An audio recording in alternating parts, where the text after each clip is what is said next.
ተመልካቾቻችን ይህ በምልአት የወንጌል አገልግሎት እየተዘጋጀ የሚቀርብላችሁ ሳምንታዊ የእግዚአብሔርን ቃል የምንሰማበት ሰዓት ነው።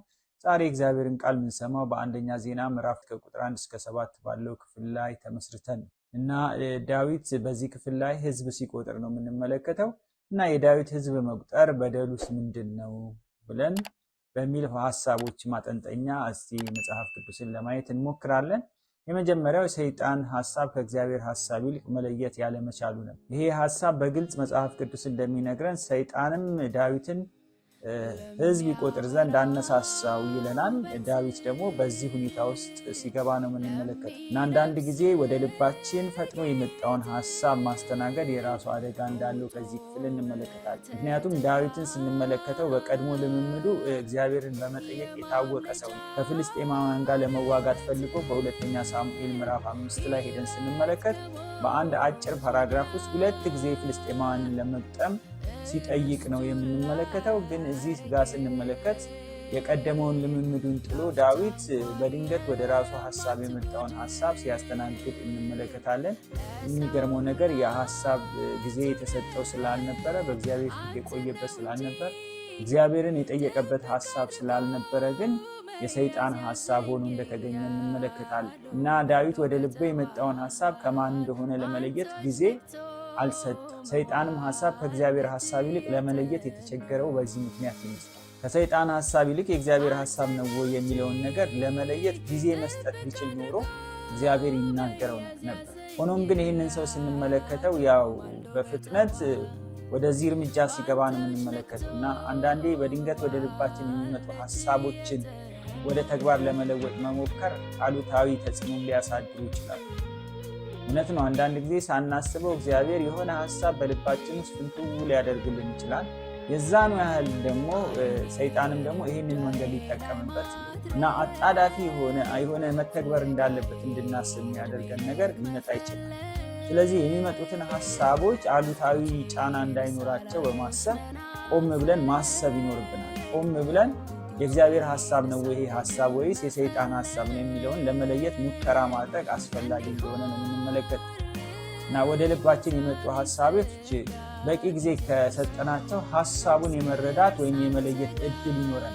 በቂ ጊዜ መስጠት ነው። አንዳንድ ጊዜ ነገሮች በጊዜ ውስጥ ይፈተሻሉ፣ በጊዜ ውስጥ ይታያሉ፣ በጊዜ ውስጥ ይመረመራሉ። ስለዚህ እንደዚህ ብናደርግ ምንጩ ማን ነው? ከምንድን ነው ይሄ የመጣው? ይሄ የኔ ሐሳብ ነው ወይስ የእግዚአብሔር ሐሳብ ነው? በስጋዬ እየሄድኩ ነው ወይስ በመንፈስ እየሄድኩ ነው የሚለውን ለመለየት አንቸገርም። የጥፋትና የስኬት መንገዶችንም ለመለየት እንዲሁ እንችላለን ማለት ነው። የሐሳቡ ምንጭ ወይም ደግሞ የሐሳቡ ባለቤት ማን እንደሆነ ከገባን ይሄ መንገድ የጥፋት መንገድ ነው ብለን ልንል እንችላለን። አንዳንድ ጊዜ ደግሞ የስኬትን መንገድ መሆኑ ሊገባን ይችላል።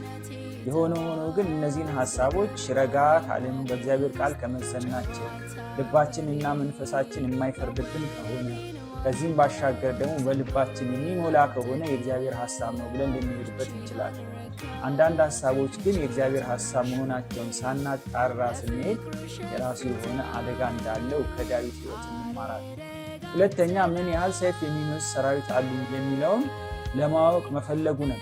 አሁን ዳዊት እስካሁን በመጣበት መንገድ ወይም ደግሞ በነገሰበት መንገድ ገና ከጅምሩ ከራሱ ወገን ከሳኦል ጀምሮ ያለውን ሕይወቱን ስንመለከት እግዚአብሔር ተዋግቶለት፣ እግዚአብሔር ጠብቆት፣ እግዚአብሔር ታድጎት እዚህ የደረሰ ሰው ነው። ግን ይህንን ግንዛቤ ሲያስገባ እንመለከት። ከዛ ይልቅ ምን ያህል ሰይፍ የሚመዝ ሰራዊት አለ፣ ብዙ ተዋግቶ ብዙ ድል አድርጎ እና ንግስናው ከተደላደለለት በኋላ የመጣ ጥያቄ ነው። ስለዚህ ኢዮአብም መጨረሻ ያመጣውን መረጃ የሚያሳየው ሰይፍ የሚመዘውን ቁጥር ነበር እና በዚህ ቁጥር ዳዊት የመኩራራት ስሜት ውስጥ እንደገባ እንመለከታለን። ይሁን እንጂ የእግዚአብሔር መንፈስ ልቡን ደግሞ ሲመታው እንመለከታለን። ምክንያቱም ይህ ሐሳብ የመጣው ከራሱ የመነጨ አይደለም፣ ከሰይጣን የመነጨ። ሞቲቭ ተበላሽቷል። መነሻ ሐሳቡ ልክ አልነበረም ዳዊት እና ዳዊት በተደጋጋሚ ድል ያደረገው ልክ ከራሱ እንደሆነ እንዲያስብ የሚያደርግ ትዕቢት ያለበት ሐሳብ ነው። ይህ ሐሳቤ የሕዝብ ቁጥርን ከመረዳት ያለፈ ትምክህት በውስጡ የያዘ ሐሳብ ነው። አያችሁ፣ ትልቁ ችግር የሚሆነው ሐሳቡ በውስጡ ምን አለ? ትምክህት አለበት፣ ትዕቢት አለበት እና የገዛ ጉልበቴ የገዛ ክንዴ ይህንን አመጣልኝ የሚያሰኝ አይነት ሐሳብ ነበር ሐሳቡ እንጂ በመጽሐፍ ቅዱስ ላይ ሄደን ስንመለከት በተለያዩ ክፍሎች ሕዝብ ተቆጥሯል እና ሕዝብ መቁጠር በራሱ ኃጢአትም አይደለም። በዘጸአት፣ በዘኍልቍ፣ በዕዝራ፣ በነህምያ መጽሐፍ ላይ ሕዝብ ሲቆጠር እንመለከታለን እና እግዚአብሔር ሕዝብ እንዲቆጠር የሚፈልግበት ሰዓትና ጊዜ አለ። አሁን ግን ዳዊት ሊቆጥር የተነሳበት መንፈስ ምንድን ነው? ምን ያህል ሰይፍ የሚመዝ ሰራዊት አለ? ሁሉንም ሕዝብ አይደለም የመቁጠር ፍላጎት። ከዛ ባሻገር ምን ያህል ሰይፍ የሚመዝ ሰራዊት አለኝ የሚለውን ነገር ለማወቅ ባለ ጉጉት ውስጥ ያ ሰይፍ የሚመዘው ሰራዊት ነው እዚህ ያደረሰኝ ወደሚል ነገር ዳዊት ነው የዚህ ሁሉ ሰራዊት ባለቤት ለካ ሆኛለሁ ወደሚል የተሳሳተና ትምክህት የሞላበት ሐሳብ ውስጥ እንዲገባ ያደርጋል። እና በእርግጥ አገሮች ሕዝብን ለተለያየ ምክንያት ይቆጥራሉ እና ምርጫ ለማድረግ፣ ግብር ለመሰብሰብ፣ ሕዝብን ለማደራጀት እና ትልልቅ ፕሮጀክቶችን ለመስራት አንዳንድ ጊዜ ደግሞ የሚሊተሪ አቅማቸውንም ለማደራጀት ካላቸው የሕዝብ ቁጥር ተነስተው የዚህን ያህል ሚሊተሪ ያስፈልገናልን ብለው የሚቆጥሩበት አጋጣሚ አለ። ይሁን እንጂ የዳዊትን ሐሳብ ስንመለከተው ግን ከዛ ያለፈ ነበር። በዘመኑ ለእስራኤል የሚዋጋው እግዚአብሔር ዳዊትን እንደ መጠቀሚያ ሊያደርገው ፈለገ እንጂ ዳዊት በራሱ የእስራኤል ታዳጊ አይደለም። የእስራኤል ታዳጊ እግዚአብሔር ይህንን የረሳ ይመስላል እና የእግዚአብሔርን ጥበቃ እግዚአብሔር እንዴት እንደጠበቀው እንዴት እንደረዳው የረሳ ይመስላል። ተዋጊነቱን እግዚአብሔር እንዴት እንደተዋጋለት እና እንዴት እንደታደገው የረሳ ይመስላል። በጣም በከባባድ ጊዜያቶች ሕይወቱ ለአደጋ በሚሰጥበት ጊዜያቶች እግዚአብሔር ሲታደገው በዳዊት ሕይወት ውስጥ እናያለን። ያንን የታደገውንና የረዳውን እግዚአብሔርን ግን እዚህ ጋር ሲረሳ ነው የምንመለከት። ስለዚህ በዚህ መንፈስ ሆኖ ያስቆጠረው ቆጠራ ስለነበረ በእግዚአብሔር ፊት ቆጠራው በጣም ጸያፍ እንደሆነ እንመለከታለን እና የራሳችንን አቅም አንዳንድ ጊዜ እግዚአብሔር ድል ሲሰጠን እግዚአብሔር ሲረዳን በራሳችን አቅም እዛ ጋር እንደደረሰ እናስባለን። ወይ ደግሞ መድረስ ስላለብን የደረስን የሚመስለን ሰዓት አለ። ወይ ደግሞ የድሉ ባለቤት ራሳችንን አድርገን የምናይበት ጊዜ አለ። ስለዚህ እግዚአብሔር እንዳያዝንብን እንዳይከፋብን በየትኛውም ጊዜና ሰዓት ከፍ ብንል ከፍ ያደረገን እግዚአብሔር ነው። ወደ ሸለቆ ብንወርድ ከኛ ጋር ወርዶ የሚታደገን እግዚአብሔር መሆኑን መርሳት የለብን። አሁን ዳዊት እዚህ ጋር ስንመለከት በሕይወቱ ትልቅ ፌሌሪቲ ውስጥ ሲገባ እና ትልቅ ሚስቴክ ወይም ደግሞ ስህተት ሲሰራ ነው የምንመለከተው። አንዳንዴ በልባችን የተደበቁ ፍላጎቶቻችን በድንገት ብቅ ይላል። አሁን ዳዊት ውስጥ ይሄ ነገር መቼም አሁን በድንገት የመጣ ሐሳብ ነው። በእርግጥ ሰይጣንም ሚና አለው። ግን ሰይጣንን እንዲቀበለው ያደረገው ነገር የሆነ ግራውንድም ሊኖረው ይችላል በዳዊት ሕይወት። ዳዊት ሲያሸንፍ ድል ሲያደርግ ብዙ እግዚአብሔር ሲያሳካለት ነገሮች እየሄዱ እና እየተሳኩለት ሲመጡ ሳያስበው በውስጡ እየተፈጠሩ ያሉ ነገሮች ይኖራሉ። ምናልባት ሰይጣን እየረጫቸው የነበሩ ሐሳቦችን ሊኖሩ ይችላሉ። ከዚህ የተነሳ አንድ ቀን ግን በሕይወቱ ይሄ ሐሳብ ገንፍሎ ሲወጣና ብቅ ሲልበት እንመለከታለን እና ይህንን ሐሳብ ይዞ ሲነጉድ ደግሞ ዳዊት እንመለከታለን። አሁን ትልቁ ስህተቱ ምንድን ነው? ሐሳቡ መምጣቱ አይደለም። የሰይጣንን ሐሳብ አንስተውም ነው ያለው ጳውሎስ። ሰይጣን በተለያየ ጊዜ ሐሳብ ከመርጨት ሐሳብ ወደ ሰዎች ከማስገባትና የራሱን ሐሳብ ለመፈጸም ከመነሳት ወደኋላ ብሎ አያውቅም። ግን እሱን ተከትሎ መሄዱ ነው ትልቁ አደጋ። ይሄ ሐሳብ ምንጩ ማን ነው? ከማን የመጣው? ለምንድን ነው የመጣው? ይሄ ሐሳብ ምን አሉታዊ ተጽዕኖ ሊያመጣ ይችላል? ወይስ ከእግዚአብሔር ጋር ሊያጣላኝ ይችላል ወይ አይችልም ወይ?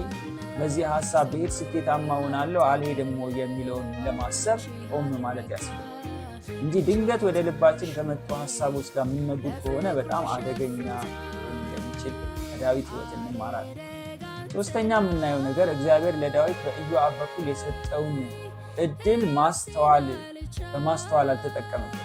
እግዚአብሔር በኢዮአብ በኩል እድል ሰጥቶት ነበር። ለምን ይቆጠራል? እግዚአብሔር ሕዝብ በሕዝብ ላይ ይጨምር፣ እባክህ ባሪያህን ይህን ነገር እንዲያደርግ አታስገድደው እያለ ሲጠይቀዋል። ግን ዳዊት ደግሞ አሻፈረኝ ሲል ነው የምንመለከት። እልከኛ ሆኖ በግድ ሄደ ሕዝቡን ቆጥራችሁ ብሎ ሲያዝ ነው የምንመለከት። ምናልባት ይሄ ምክር ከአቻው ልክ እንደሱ ንጉሥ ከሆነ ሰው መጥቶለት ቢሆን ኖሮ ሊቀበል ይችል ነው። ኢዮአብን ግን የሚያዘው ዳዊት ስለሆነ የዳዊት የሰራዊት አለቃ ስለሆነ እና በስሩ የሚተዳደር አይነት ሰው ስለሆነ ምክሩን ሊሰማለት አልቻለም ዳዊት ቆጠራውን ያደረገበት መንፈስ እንኳን ለእግዚአብሔር ለኢዮአብ እንኳን ግልጽ ነው። በምን መንፈስ ዳዊት እያደረገ እንዳለ ኢዮአብ ተረድቶታል። ስለዚህም ነው ሊከላከለው ይሞክር። በህዝብ ላይ ህዝብ ይጨምር፣ ለምንድን ነው ሰራዊት የሚቆጠረው? እባክህ ይሄ ነገር ከባሪያ ይራቅ እያለ ይለምነዋል። ግን ሊሰማው አልወደደም፣ አልፈለገም። በዚህ ውስጥ የሰይጣን ሚና ቢኖርም ዳዊትም ደግሞ ቆም የማለት እድሉ ነበረው። ግን ዳዊት ይህን ሲያደርግ አንመለከት እና ንጉሥ ዳዊት በታዛዥነት በኢዮአብ የተሰጠውን ሐሳብ ለአፍታ ማሰላሰል ቢችል ኖሮ ወደ ማስተዋል ሊመጣ አይችልም። አሁን ለምንድን ነው ባሪያው እንደዚህ ያለኝ ብሎ ቆም ብሎ ለማሰብ ትንሽ ጊዜ ቢሰጥ ኖሮ ጥሩ ነበር። ግን ኢዮአብና ጓደኞቹ ተልከው ህዝብ እንዲቆጥሩ ሲያስገድዳቸው እንመለከታለን። እና ይሄ ነገር በራሱ መንፈሱ ጥሩ አልነበር። ስራው አይደለም፣ ድርጊቱ አይደለም መጥፎ የሆነ ከድርጊቱ ባሻገር የተደረገበት መንፈስ ግን መልካም መንፈስ አልነበረም። አንዳንዴ በማንጠብቀው ሰው ማስተካከያ ሐሳብ ሲቀርብልን ሐሳቡን አንቀበል ወይም ደግሞ ሐሳቡን ለማጤን ጊዜ አንሰጥ። የማንጠብቀው ሰው ሊሆን ይችላል፣ ከኛ ዝቅ ያለ ሰው ሊሆን ይችላል። በትምህርት ደረጃው፣ በእውቀቱ፣ በልምዱ በተለያየ ነገር መዝነን የዚህን ሰው ሐሳብ እቀበላለሁ አንቀበልም ብለን እናስባለን። ግን አንዳንድ ጊዜ ሐሳቡን መቀበል ጥሩ ነው። ብዙ ጊዜ በአመራር ላይ ስንሆን፣ በቤተክርስቲያን ይሁን በሀገር ሊደርሺፕ ላይ ስንቀመጥ አንዱ ችግራችን ምንድነው? ሰው መስማት አንፈልግም። አማካሪዎቻችንን አንሰማም። ከጎናችን ያሉ ሰዎችን አንሰማም። የህዝብን አስተያየት ለመሰብሰብና ሐሳብን ለመለየት አንፈልግም እና በዚህ ጊዜ ትልልቅ ስህተቶች እንፈጥራለን ማለት ነው። በዚህ ዘመን የተከሰተው መቅሰፍት እግዚአብሔር የሰጠንን እድል ባለመጠቀማችን ይሆን? እግዚአብሔር የተለያዩ እድሎችን ይሰጠናል። ለመሪዎቻችን እድል ይሰጣል። ለአገልጋዮቻችን እድል ይሰጣል። ለሀገር መሪዎች እድል ይሰጣል። ለፖለቲከኞች እድል ይሰጣል እግዚአብሔር በተለያየ ዘመን። ግን የተሰጠውን እድል በአግባቡ እየተጠቀምንበት ነው ወይ የሚለውን ቆም ብለን ማሰብ የሚያስፈልገን ይመስለኛል። እግዚአብሔር ቀላል የመዳኛ መንገድ ሲያዘጋጅልን እንዲህ ብለን ከባድ እና ዋጋ የሚያስከፍለን ሐሳብ ውስጥ ወይም ደግሞ ያንን ሐሳብ ስንጋፈጥ እንገኛለን። አንዳንድ ጊዜ እግዚአብሔር ለመዳን ብሎ ያመጣው ቀላል መንገድ እያለ ልንታዘዘው ሲገባ ሰዎች አንዳንድ ጊዜ ያንን ሐሳብ አሻፈረኝ ይላሉ። በጌታ በኢየሱስ ክርስቶስ አምኖ መዳን ቀላል ሐሳብ ነው እግዚአብሔር ለሰው ልጆች ያመጣው። ኢየሱስ ክርስቶስን ተቀብለን በሞቱና በትንሣኤው ማመን ቀላል ሐሳብ ነው። ግን ይህንን ቀላል ሐሳብ ብዙ ሰው ሲቀበለው አንፈልግም። ይልቁን ለመዳን ብለን የምንሄድባቸው መንገዶች በጣም ሩቅ የሚያስገዱን አይነት መንገዶች ሆነው እናገኛቸዋለን እና ዳዊት በዚህ ምክንያት ለ70,000 ሰው ህዝብ እልቂት ምክንያት ሲሆን ነው የምንመለከት። አንዳንዴ እኛ የፈጠርነው ችግር ለሌሎችም ሲተርፍ በጣም አደገኛ ነው የሚሆን። አንዳንዴ እኛው ላይ ቢቀር ኖሮ ጥሩ ነበር። ግን አንዳንድ ጊዜ እኛ ላይ አይቀርም፣ ወደ ሌሎች ይዛመታል። ይሄ ደግሞ በጣም አደጋ አለ።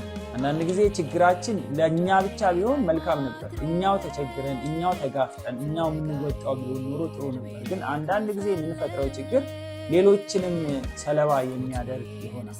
ስለዚህ ምንም በማያውቁት ግራና ቀኛቸውን መለየት የማይችሉት 70,000 ሰዎች ሲቀጠፉ እንመለከታለን። እግዚአብሔር አስመርጦት ማለት ነው። በእግዚአብሔር እጅ በወድቅ ይሻለኛል ብሎ ያም ቢሆን በመላእክቱ አማካኝነት ብዙ ሰዎች ለመቅሰፍት ሲዳረጉ እንመለከታለን። ዛሬም የሚመጣብንን ጥፋት ምክንያቱና ምንጩ እኛ እንዳንሆን ወይም ደግሞ የሰይጣንን ሐሳብ ማስተናገዳችን እንዳይሆን ቆም ብለን ማሰብ ይጠበቅብናል። አራተኛ፣ ለእግዚአብሔር ባለመታዘዛችን ምክንያት በምንመራው ህዝብ ተቀባይነት ሊያሳጣን ይችላል። አያችሁ፣ ለእግዚአብሔር ባልታዘዝን ቁጥር ሞገስ እያጣን ነው የምንሄድ። ተቀባይነታችን እየቀነሰ ነው የሚሄድ እና ዳዊትን ስንመለከተው ለመጀመሪያ ጊዜ በሌዊና በቢንያም ነገድ አንታዘዝም ብለው ሲያምፁበት እንመለከታለን። እነዚህ ነገዶች የእስራኤል ነገዶች ናቸው። እነዚህ ነገዶች መቆጠር የነበረባቸው ነገዶች ናቸው፣ በመጡበት አቅጣጫ ማለት ነው። ግን አንቆጠርም አሉ። ምክንያቱም ዳዊት ቢቆጥርበትና የህዝብን ቁጥር ወይም ደግሞ ሰይፍ የሚመዘውን ሰራዊት ቁጥር ለማወቅ የሄደበት መንገድ በእነሱ ፊት ተቀባይነት ሲያጣ እንመለከታለን። ስለዚህ ዳዊት ለመጀመሪያ ጊዜ ተቃውሞ ሲያስተናግድ እንመለከታለን። አንዳንድ ጊዜ የአገር መሪዎች፣ አንዳንድ ጊዜ የቤተክርስቲያን መሪዎች፣ የተለያየ ተቋም መሪዎች የሆናችሁ ሰዎች ዛሬ ላይ ይሄ መልእክት ለእናንተ ላስተላልፍ ፈልጋለሁ። ቆም ብለን እናስብ። ለምንድን ነው ብዙ ተቃውሞ የሚደርስ? ለምንድን ነው ተቀባይነት እያጣን ይሄድን ያለን? ለምንድነው ቤተክርስቲያን በነበራት ሞገስ መቀጠል ያልቻለችው? ለምንድነው አገራችን በዚህ ምስቅልቅል ውስጥ እንድትገባ ምክንያት የሆነ ነገር ምንድነው? ቆም ብሎ ማሰብ ያስፈልጋል። ሁሉን ነገር በራሳችን መንገድ እንፈተዋለን። ሁሉን ነገር ወደ ልባችን በመጣው ነገር እንፈተዋለን።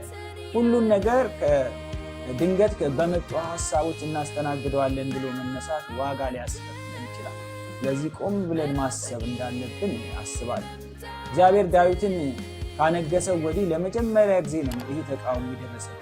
እግዚአብሔር ስናከብርና ስንታዘዝ ሌሎች ለኛ ታማኝና ታዛዥ እንዲሆኑልን ሞገስ ይሰጠናል። አያችሁ፣ በምንመራው ሰዎች ፊት ተቀባይነታችን ይጨምራል። ንግግራችን በሰዎች ፊት ክብደት ይኖረዋል። አንዳንድ ጊዜ ክብደትን እንዲያጣ ንግግራችን፣ ቃላችን ተደማጭ እንዳይሆን የሚያደርገው ነገር ምንድነው ቢባል አለመታዘዛችን። ለእግዚአብሔር የማይገዛ ሕዝብ፣ ለእግዚአብሔር የማይገዛ መሪ፣ የማይገዛ ሕዝብ፣ አመፀኛ ሕዝብ ሊሆንበት ይችላል ሕዝቡ ማለት ነው። ስለዚህ ጥንቃቄ ማድረግ ጥሩ ነው። እንደ መሪ፣ እንደ አገልጋይ፣ እንደ ቤተ ክርስቲያን፣ እንደ መንግስት፣ እንደ ተለያዩ ተቋማት መሪዎች የሆናችሁ ሰዎች ሲያምፁባችሁ ለምንድን ያመፁብን ብሎ ቆም ብሎ ማሰብ በጣም አስፈላጊ ይመስለኛል። በእግዚአብሔር ስናምፅ ቃላችን በሰዎች ፊት ተቀባይነት ያጣል። ብቻ አይደለም፣ ቃላችን እየቀለለ ይመጣል። ክብደት አይኖረው። ሰዎች ሰምተው ሊታዘዙን ፈቃደኛ አይሆኑ፣ ይልቁን በቃላችን ላይ ያምፃሉ። ስለዚህ መታዘዝ ከመስዋዕት እንደሚበልጥ አውቀን ለአዳነን ጌታ በሚታዘዝ ጥቅሙ ለእኛ ሞገስ ይኖራል። ጌታ ይባርካችሁ። የሰማነውን ቃል ይባርክልን። ተባረኩ። አሜን።